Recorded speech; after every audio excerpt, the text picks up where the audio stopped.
Okay, welcome again everyone. In for a special day today. We're really lucky to have a couple of amazing people here. I'd just like you to welcome Jaque Fresco and Roxanne Meadows from the Venus Project.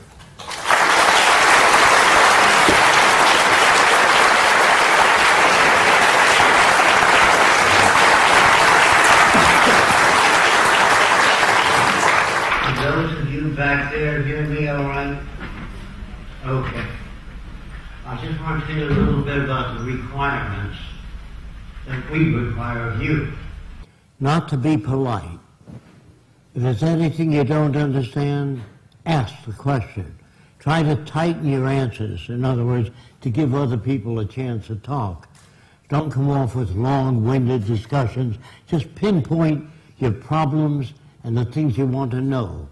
Being polite would be offensive to me. So I want you to, if I say anything you don't understand, say, I don't get it. In other words, that's nice, you know. I don't get it. I want more detail. If I fail to answer your questions, say, you didn't answer my question. Please do that. Otherwise, we can't learn from each other. So I'm going to tell you a little bit of what the Venus Project is. Those of you that know what it is, will you raise your hands? So I guess I don't have to tell you what it is. And essentially what the Venus Project proposes is that we bring all the nations together and take care of everything on earth.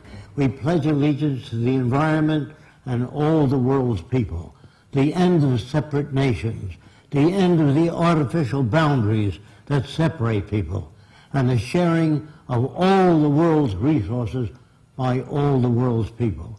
Anything less than that will create the same problems over and over again. If few nations control most of the Earth's resources, you're going to have territorial disputes. You're going to have war. You're going to have all the problems you've always had. That's why most people think it's human nature. They think man is basically greedy, and that this is why you have problems. That is not true. I want to say this. A banker, a serial killer, and a gangster, and a priest are made by environment. If you don't understand that, in the United States, in the Deep South, if you're brought up there, you'll speak with a Southern accent. Nothing you can do about it. If I say stop speaking with a Southern accent, you can't. Now, if you're brought up in an uneducated region, you're going to have things like this. Those damn niggers is the way they speak. I'm imitating them. They say things like, I'm gonna dip me a nigger and I'm gonna kick his ass. That environment, the expressions, the facial movements are picked up by the environment. It's not human behavior, it's the environment we come from which generates behavior. Now, if you're brought up in Italy, you say, come on, they eat, there's a good food. Now, that is not, that's the way you would speak if you were brought up there. Vive la France, Deutschland over alles, Germany above all. Now, we are victims of culture, all of us. That's why we have a distorted view. We believe that some people are good, some are bad, some are creative, some are less creative. All that's bunk. Everyone can be creative. Now, they tell you in your schools that plants grow. That's a lie. They need water, sunshine, soil, moisture, gravity, all those things. Without them, the plant doesn't move. They tell you that sailboats sail. They don't sail, they're acted upon by the wind. There is nothing in the earth today that is not acted upon by resident forces, meaning your way you think, the way you move, your facial expressions. Girls behave differently than men, not because they're women. Because if a normal boy is brought up by 6 women, very effeminate women, and they say, oh, did I see a gorgeous hat? That boy will speak just that way. And if you're brought up in France, you'll speak with a French accent or a French-English accent. If you live in France 10 years, you move to Germany, you live there 10 years, you speak with a German-French accent. Not a thing you can do about it. So your facial expressions and your language was designed hundreds of years ago. That's why we can't talk to each other. We talk at one another, not to one another. Now, a lot of people don't understand that, so I'll say that the Bible, when you read it, he says Jesus meant this. He says, oh no, he meant that. And the third person says, you're both wrong. That's why you have the Seventh-day Adventist, the Catholic, the Presbyterian, because the Bible is subject to interpretation. All our language is loused up. It's subject to interpretation, except chemistry, physics, mathematics, engineering is not subject to interpretation. When engineers talk to each other, if they talk of the tensile strength, compression strength, torsional strength, so the language is not subject to interpretation. And if you take a blueprint of an automobile from America and bring it to Japan, they turn out the same product, not subject to interpretation. So it appears that most of the language of science and technology is not subject to interpretation. When you talk to somebody, I say, I think this is what he means, and it goes through their head and comes out different. He says, that's not what I meant. Of course you're going to have trouble. A lawyer is a guy that takes language, twists it around to any way he wants to. If he's skilled at it, he can knock you out, put you in jail. A lawyer would be considered a criminal in the future. So would all bankers, and all businessmen, and all politicians. Don't forget, you're brought up to believe that King Solomon was a great guy. He had 1,000 wives. He'd be arrested today as a bigamist. So all the things that you're taught, they teach you to fit in with this culture. All civilizations are established, and they're established on the basis that kept those in power, so they still run the show. Now, I'm not saying they're good or bad, they've been conditioned to that. It seems normal to them. So if you were raised by the headhunters of the Amazon as a baby, and I went to you and said, doesn't it bother you to have 10 shrunken heads? He says, yes. My brother has 20. Is he bad? No. That's the way he was brought up. So you see, there's no such thing as thinking things over. You think within the context of the way you were brought up. If you ask an Eskimo, what do you want? You can have anything you want. He can't say a stainless steel air conditioner. It is not within his environment. So it's very hard for so-called normal people to step outside of the environment. If you ask an Eskimo, do you ever dream of walking on a palm-fringed beach with coconuts and sunshine? He said, I don't know what you're talking about. He's not a bad guy. Now, in the early days in the Roman Empire, I am told that they used to feed Christians lions. But first they would starve the lions to make a better show. Then they would take the clothes off the Christians so it would be easier for the lions to tear them to pieces. Now the family would come Saturday and Sunday to see Christians being fed the lions. And the kids would say, Daddy, can we come next week to see Christians being fed the lions? Daddy would say, if you behave yourself. Now, are these kids sick? No. They're normal to that culture. The Nazis, Heil Hitler, are normal to that culture. There are no good or bad people. There are no corrupt people or dishonest people, creative people, lazy people. All that's bunk. If you're raised in a society that understands human behavior, you don't have those variations. You can block them through education. Not the education you get. That's mostly propaganda. They condition a man to become an engineer, another man a chemist, another man a physicist. And when we go to war, the physicists in Germany fall in line with that culture. In Italy, they fall in line with that culture. In America, the scientists fall in line. If they were scientists, really scientists, they would wonder what war is. Why do people kill each other? What is a serial killer? What makes them that way? They don't fall in line. Your business is to listen to me, and if there's anything you don't understand, please, during the question period, question the hell out of me. Don't accept anything I say unless I can provide sources of information.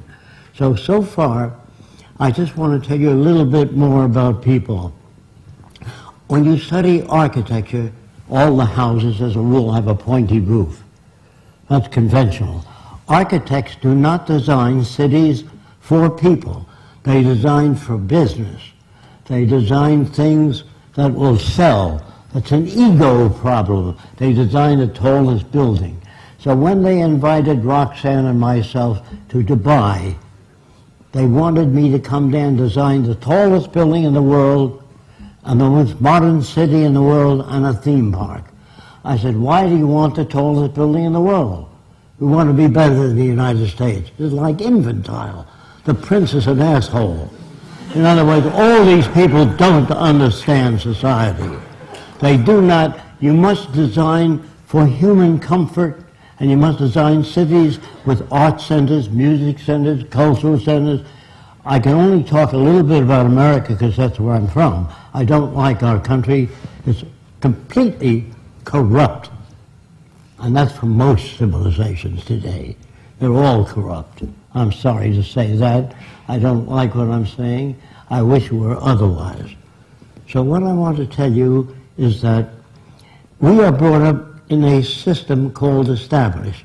Established means it serves the interest of the lead group, the control group. What we really need is an emergent society. Emergent society means that there's no utopia, no fixed system. If I were to design a city, and that city would be a straitjacket to the kids of the future, they'll design their own cities. So if you make a statue of me, you'll hold back society. There are no great men, no great women. All people are creative, but they're not brought up to know what that means. I want to give you, most of your language should be subject to definitions, clear definitions, and we don't have that. When we say we have a great nation, what do you mean by that exactly? Another person says to me, I believe in freedom. I believe in participatory democracy. So I say, do you really believe that? They say yes. So did you vote for the Vietnam War? I guess not. Did you vote for the space program? I guess not. Did you vote for highway design, the Capitol building, procedural systems? No. That's just bullshit. I'm sorry. But they give you that to maintain control. There's no bad language either. Maybe if you young lady drop a pie, you say fiddly-dee. And man might say shit. That means I'm sorry I dropped a pie. It has nothing to do with fecal matter. There are no bad words. Your society tries to control you continuously through radio, television, news. Now, if you worked in a department store and a young lady came up and said, how much is that lamp? You said $20. She said, I'll take two. Let's say he's a good Christian. He said, if you go down the street, you get the same lamp for $10. He wouldn't be working there very long. So when they tell you that your government likes you, they're working for you, you wouldn't outsource to another country. You understand? If you outsource jobs and production for other countries, it means all they're concerned with is the bottom line, profit. And that's very disadvantageous to people. The profit system actually does design things to wear out and break down, because that's the way you keep in business. Every year you got to buy new airplanes because the old become obsolete. So war has always been good business. A friend of mine, when you're drafted into the army or you join the army to protect your country, you put your life up for the country. So they should conscript all the war industries so no one makes a buck out of war. Then it's real. On the same basis of pay of soldiers. But if you make millions selling aircraft to the army, he sells machine guns, she sells submarines, it's not honest. Now I knew a guy named Alexander P.D. Seversky, who owns Seversky Aircraft Company. He said during World War II that that the government should buy long-range bombers to knock out the power projects in Germany. If you knock out the dams and the power projects, but if you shoot soldiers out in the field, they can keep producing munitions and bombers and airplanes. Do you understand? Even war is corrupt. It's corrupt as an operation. A friend of mine flew airplanes in World War I, and he said he flew over Krupp munition works 8 times with orders not to bomb it. He didn't understand that. He was a pilot to defend the United States. But after the war, a magazine called Fortune magazine ran an article called Arms and the Men. Probably never heard of it. And in that magazine, they said that DuPont has holdings in I.J. Farben. That's why I wasn't bombing it. So war is really not to bring democracy to other countries. It's about resources and exploitation and removal of the resources. National loyalty is really a form of stupidity. All people need clean air, clean water, arable land, and a relevant education. That means no businessmen, no advertising, no investment bankers. Relevant education means how to restore the environment and the damaged reefs. Not to, you know, I don't know if I told some of you this, but the United States Army about 45 years ago dumped 65 tons of nerve gas off the coast of Miami, near the Gulf Stream. How can you love the country and do things like that? How can you care about people and bomb their cities? We'll fire and press a button and wipe out cities. The reason people do that, they get a medal. They get an X on the fuselage of how many planes you shot down. I used to work for Ernst Udet. He became the head, one of the top brass under the Nazis. Well, I worked for him at Roosevelt Field. And I said, how did you shoot down 70 airplanes? And he said to me, I would fly above aerial combat and watch the rookies that couldn't handle planes well and knock them off. Now, what kind of a person is that? He's a war hero, great man. Eddie Rickenbacker, the same. They're bums and stupid people brought up by an arrogant society that doesn't give a shit about anyone else but the established institutions. So I'm trying to tell you something. We must join together with all nations, take care of the earth together and one another. When you think of the cost of World War II, I'm not just talking about the military cost. I'm talking about taking care of veterans after the war for years. And then all the cities bombed out, the museums and art. You know, you remember England and Germany flattened out. Take that cost, you know what that could have done? It could have housed everyone on earth in brand new housing. Build art centers, music centers, cultural centers, housing, parks. Soldiers should be trained as problem solvers, not killers. When you train people to be killers, obviously soldiers don't know what the hell they're doing because they think they're defending their country. They're building hatred for the next 20 years. When you bomb the Arab world and flatten it out, you're not doing any good. So years ago, when I was proposing this society, I said to myself, Jaque, how are you going to change everybody in the world? They all think differently.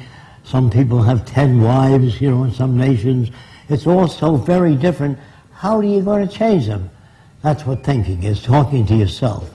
If I say, I'll see you Saturday, he says, I'll take the kids there, and I can't see you Saturday. So thinking is nothing magic.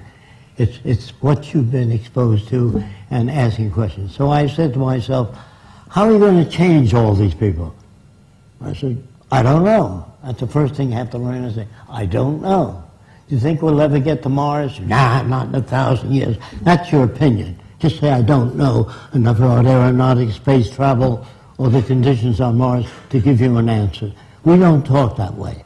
When we see a new airplane without wings, we say it doesn't have wings, it'll never fly.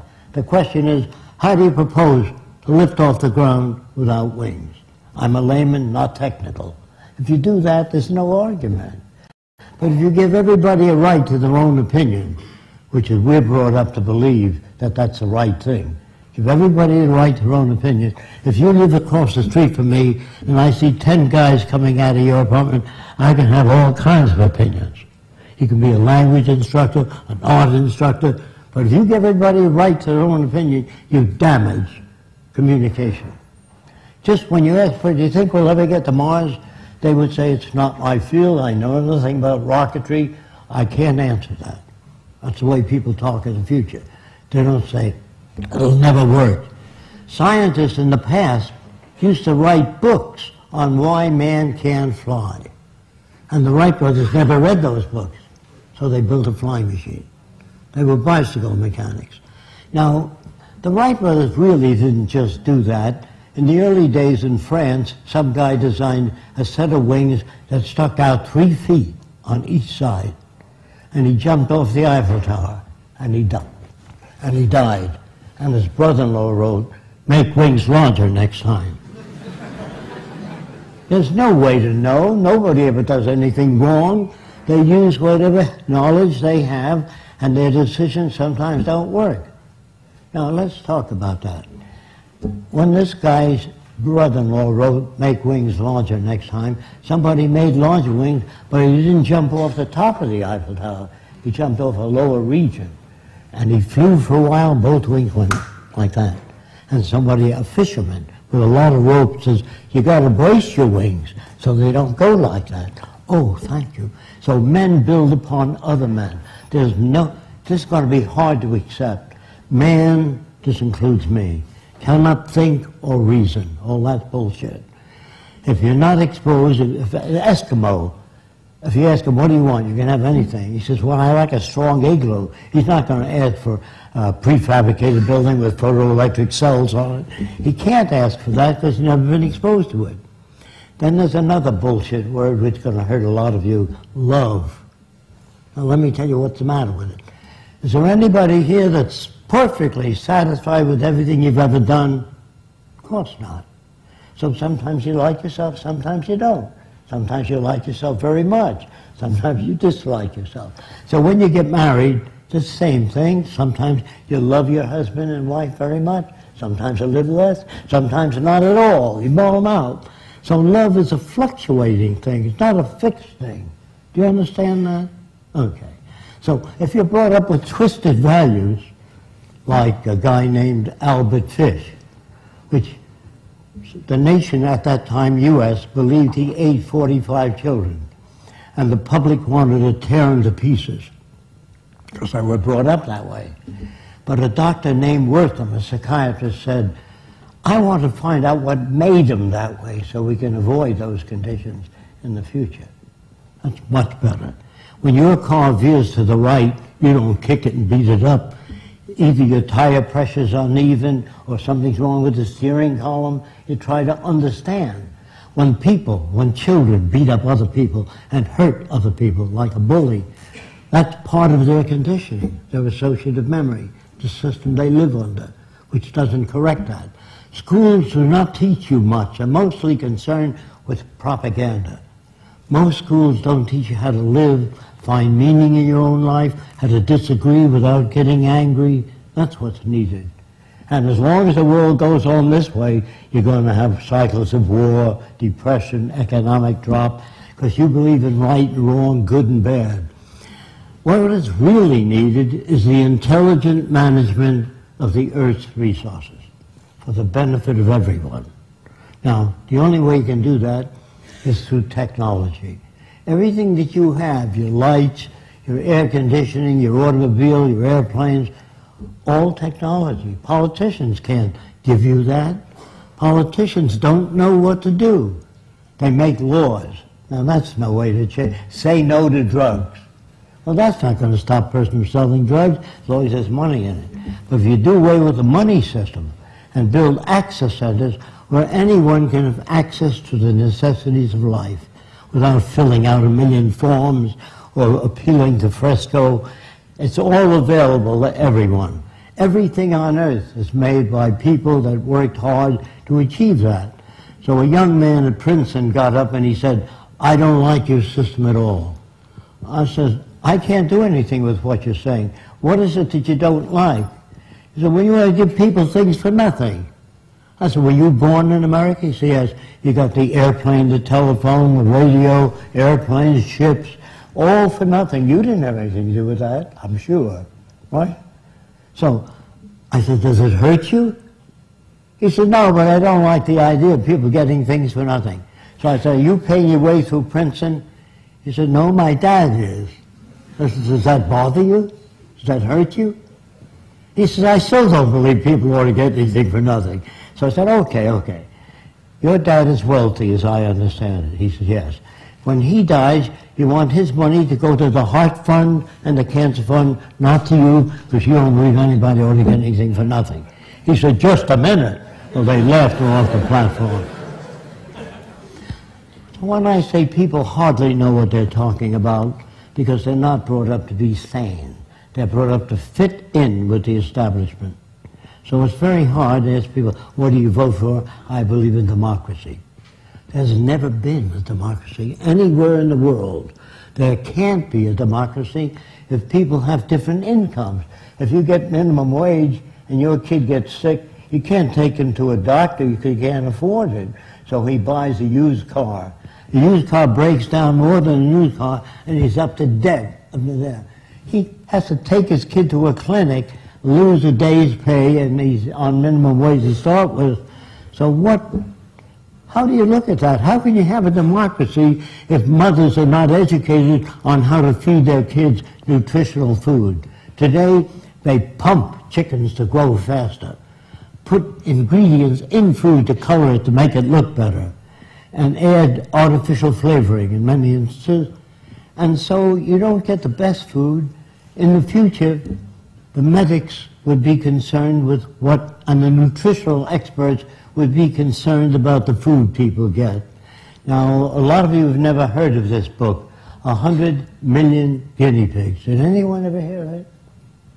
Nobody. In America, it was a bestseller. It attacked the drug industries and showed you why the drug industries didn't use celery juice to lower blood pressure because there's no money in it. So they make these little pills, they get $2 or $3 for it. This book exposed the drug industry. And the American public, it was a bestseller, said we got to have a Pure Food and Drug Administration, people that monitor that and watch over you. So they did build that, they got that. But today it's managed by the drug industry. And people that run it used to work for the drug industry. So you see, everything becomes corrupt in a monetary system. I'm sorry about that. So when I say to you, go to your big department stores or your food stores, you'll see lots of stuff. We are now capable of producing in abundance. During the war, we gave soldiers airplanes that cost, today anyway, nearly $1 billion apiece. How come we don't do that during peace? Send every kid to college that wants to go. That would improve all nations. But if you don't have the money to go to college, you become second rate. So we say in the future, everyone will be given the best opportunity so that we can bring out the best in every human being. And if you grade children, you got a C, you got a D, you make jealousy and envy. People say to me, excuse me, I know two people from the same environment. One turned out to be a priest, the other a gangster. If environment is everything, how do you get those differences? You get those differences by playing with the youngest child, 4 years old, while the 7-year-old is this. Lower level. You can't play with one kid. This is my youngest kid. You must take the older kid, put him on your lap, and the younger kid and say, this is your baby brother. Never say to a girl, why can't you be like your sister? She puts everything in her place. You leave everything all over the place. I have to pick up after you. Then the sister becomes jealous. That's where jealousy comes from. It comes from poor manipulation of the variables. In human behavior, if you give one child or treat one child as your favorite, you hurt the other children. If you grade children in school, you hurt the other kids. I got an A, what did you get? F, failure, you know. So people have different attitudes. So people that steal, all of us, by the way, are prostitutes in this system. If you sing and you sell toothpaste, you're a prostitute. If you get up and you say, I got just the house you're looking for, you're a prostitute for the establishment. So there's no good or bad people now. We're perfect reflections of the culture we live in. Again, I'm sorry about that. So if you begin to think outside the box, here's what that means. I was told by a Catholic priest who told me there are things beyond the physical, that you're trying to make the world a better place, but there are spiritual aspects. I said, what do you mean by spiritual? You mean you have no locks on your door, and you bring everyone in your home, and you feed the hungry? Oh, no. So the word spiritual is not defined by what you mean by it. So a truly spiritual person carries out the teachings of religion or the finest viewpoint they can carry. Now, Jesus never wrote anything. He talked to people. And people said, I think this is what he meant. No, he meant that. So you got all these different things. And then God, let's take God, for example, the old guy sitting up in the clouds who knows everything. He's omnipotent. You don't have to tell him anything. He made every bug, every tree, every galaxy. And then Jesus proceeds to insult him. Here's where he insulted him. Just before they crucified Christ, he looked up and says, Father, forgive them, for they know not what they do. And God said, gee, I didn't know that. So how can you pray to a God? How can you talk to God? You can't even talk to Einstein, most people. And they're always talking to God. They think, due to ego problems, that they're specially selected. The Jews are God's chosen people. The Germans are the master race. You know, all these little egocentric people think that they're put here to lead the world into a better direction. I may get shot, like Martin Luther King. He tries to do something, boom, he gets shot. Now, the people that don't get shot, as a rule, are guys like Hitler. Why don't they get shot? They have a lot of guards around, and they condition everybody in the environment to be strictly Nazis. So the Nazi point of view was to protect the establishment. All money systems, as they begin to collapse and change, they move toward fascism, always. It's part of the history of civilization to move in that direction. The wealthy people try to protect what they have. The people are told that that country is a bad country. They hate America. In a British newspaper called The Telegraph, the CIA or the Pentagon released information which says U.S. intends to bomb 7 countries, nuclear, preemptive strike. In the old days that meant sneak attack. Preemptive strike is a sneak attack. And they named the 7 countries, North Korea, China, Russia. Now, if you do that, they're all going to be building atom bombs. Even if the U.S. intended to do that, to release that was stupid. So that's why a lot of people are building nuclear weapons. Not because they're bad. North Korea is building big armies, rocket ships, everything. So is China. Because we ran those headlines. How stupid can you be? Military people are not bright. Military people would be concerned with how do you bridge the difference between nations instead of declare war on them. So we will have a Pentagon in Washington of sociologists, social scientists, who are there to try to bridge the difference between nations. That's the problem. Not killing them, bombing their cities. That's not a solution. That only builds hatred for the future, if you understand what I'm saying. So I am really putting it this way. What will people be like in the future? First, they'll learn about the earth, and they will be brought up not to want to hurt the oceans or the forest or cut them down. So people say to me, will everybody be alike in the society you're talking about? In certain areas, yes. They won't hate anyone of a different color or different religion. They would not want to hurt anyone or kill anyone or rob anyone or hit them on the head and take their money. None of that. They'll be alike in that area. There's nothing the matter with being alike in the same way, if you're sane. Now, unsane means not that you lost your facilitation. Unsane means you brought up with artificial values. So most nations are unsane, particularly the leaders. Because if you ask any leader in the British Empire, you say, how would you stop cars from hitting each other? I don't know. How would you prevent forest fires? I don't know. What do you do to prevent earthquake buildings from caving in? I don't know. Who the hell are they then? What are they doing there? They tell you in America, write your congressman. You want women's rights? Write your congressman. What a jackass he is. Congressman doesn't know anything about that. When you fly in an airplane today, a commercial airline, you don't have to write the pilot and say you've been flying at an angle for 3 miles now, straighten up. He knows his business. The navigator, when you go to Hawaii and you see icebergs coming up, he says, I thought we're going to Hawaii. You have to write him. He knows navigation. So people that fly airplanes or manage ships, you never have to write the captain of a big liner and say, look, we're going to Hawaii, but I see icebergs. You know, they know their business. Who are these people you have to write to? Must be dummies entirely so. They should be at the forefront of human problems in government and not try to stop you from doing things, but to welcome you on the air. But what they do is manage news. If it doesn't look too good, you don't get it. I've never been on the air except once in America.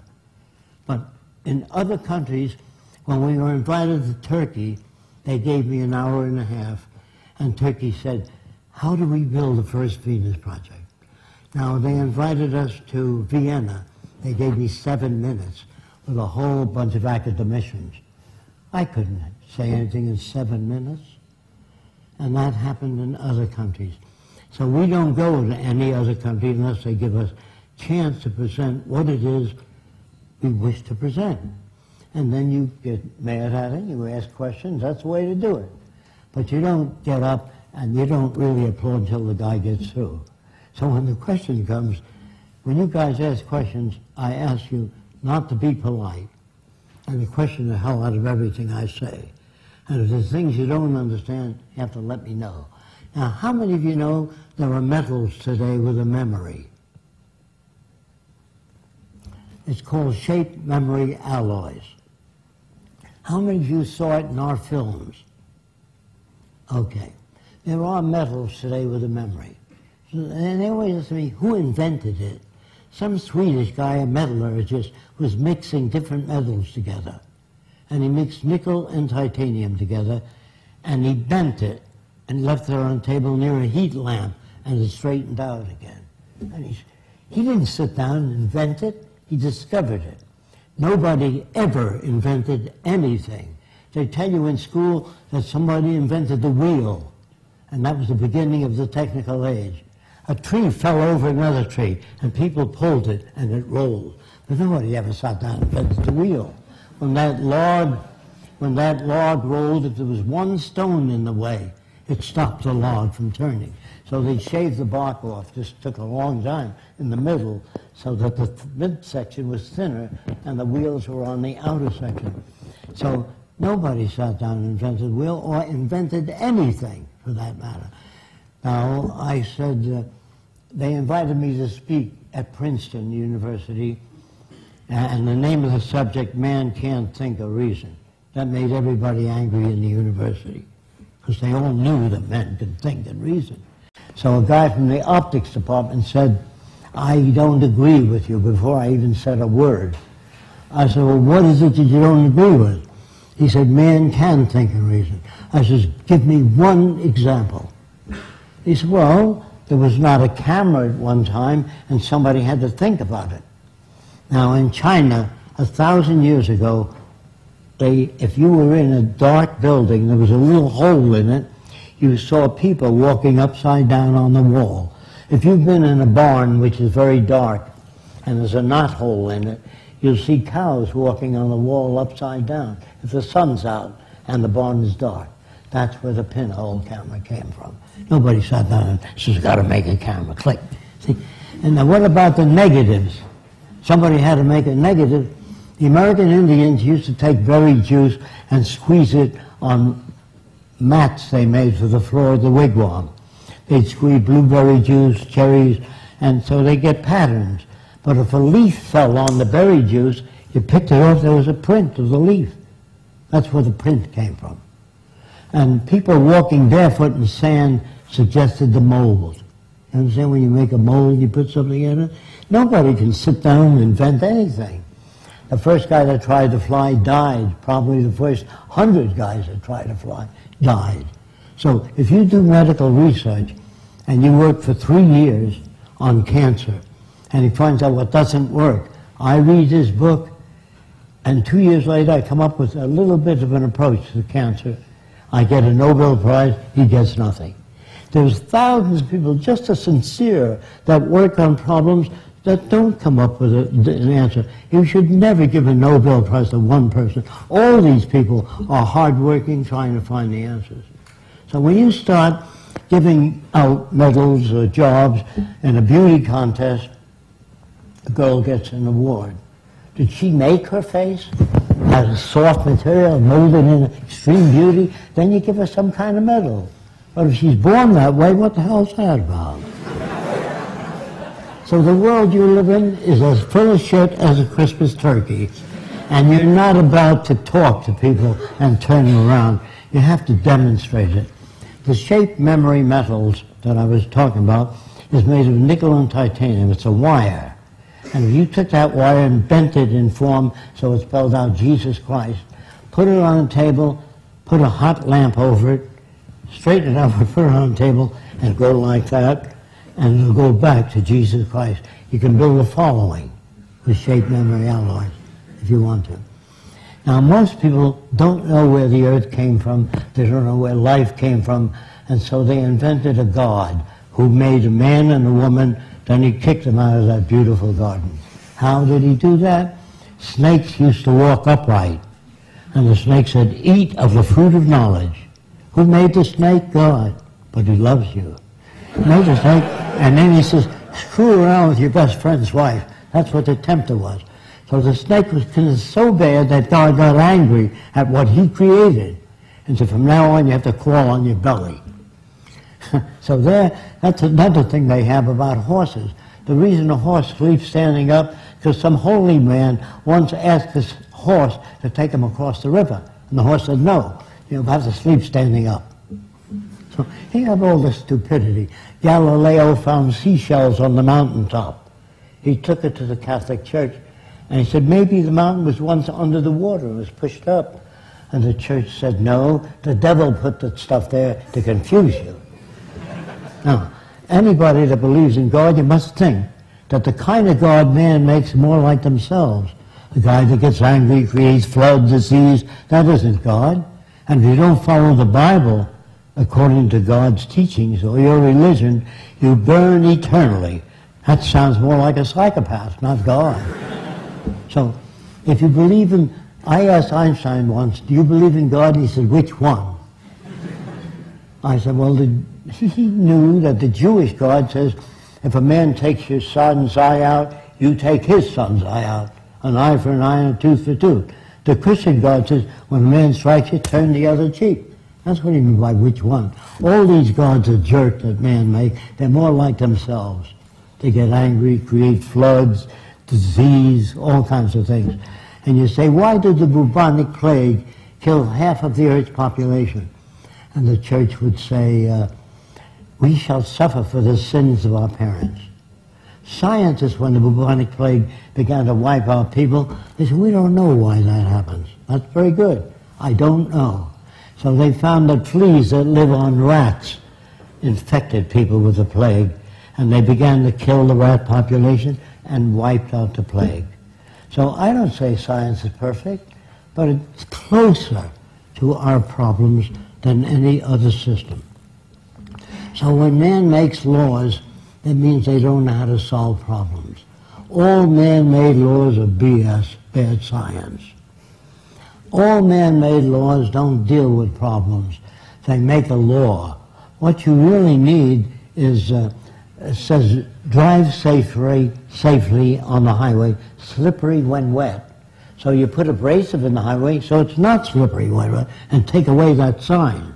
It also says, drive carefully, school children crossing. I'm sure you've seen that.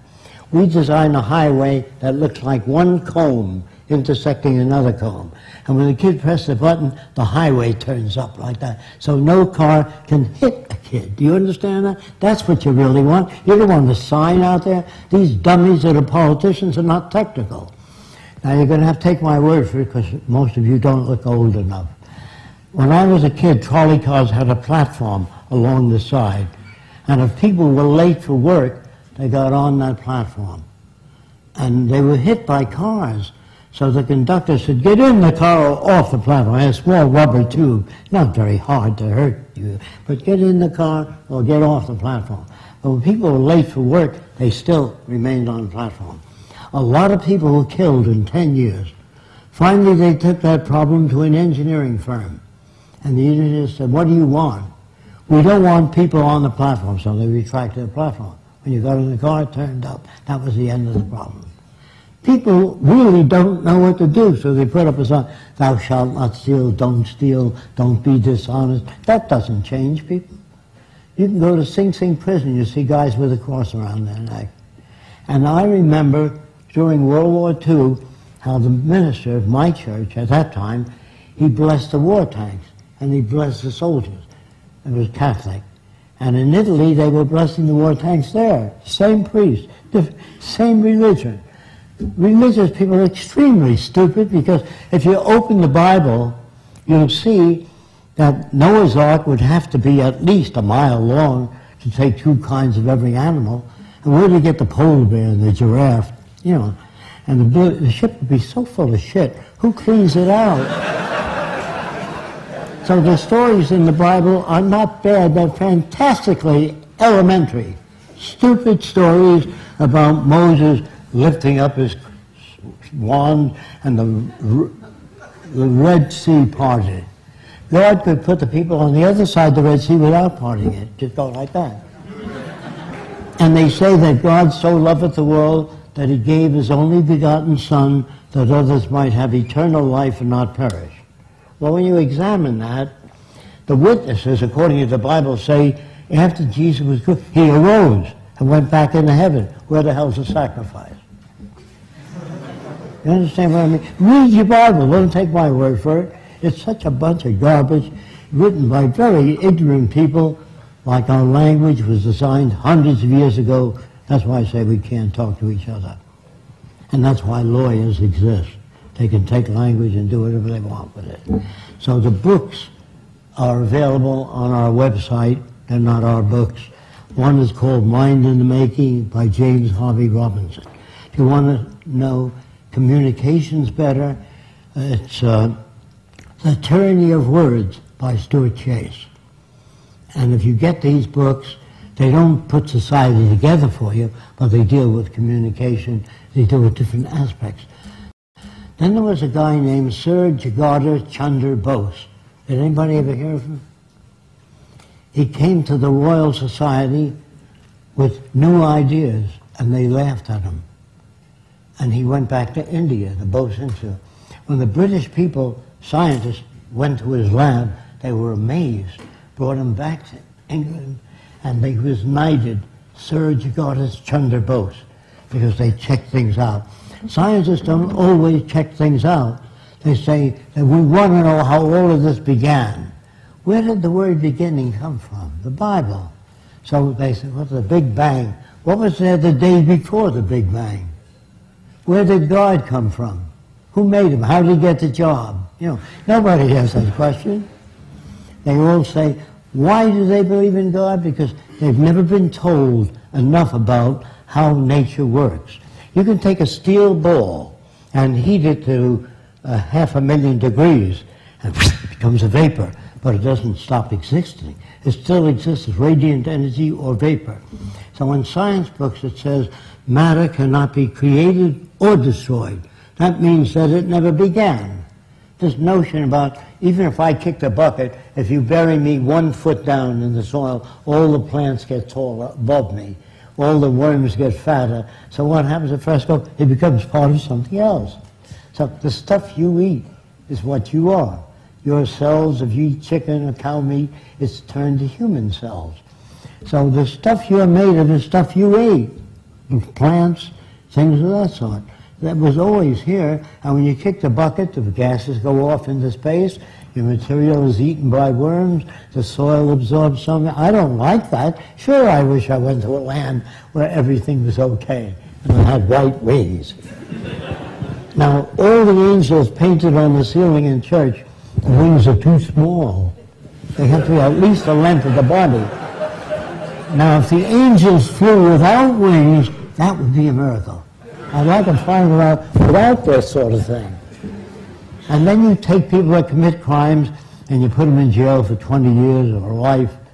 That isn't understanding. Judges would all be considered criminals because they know nothing about the background of the person.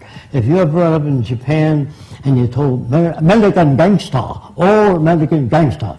In Germany, Americans, Coca-Cola and cigarettes. That's the Amerikanisch. So if you're brought up in a certain country, you're made to hate during the war. Like I used to sing in school, Pretty Parasol and Fan in far off Japan, how nice the Japanese were. When they attacked Pearl Harbor, I was kind of disappointed. Then there was a book called The Secrets of Pearl Harbor, which I bought. And Admiral Halsey opens that book with how we got the Japanese to attack Pearl Harbor. I never knew that. I never knew how corrupt war was. I never knew how corrupt our government was.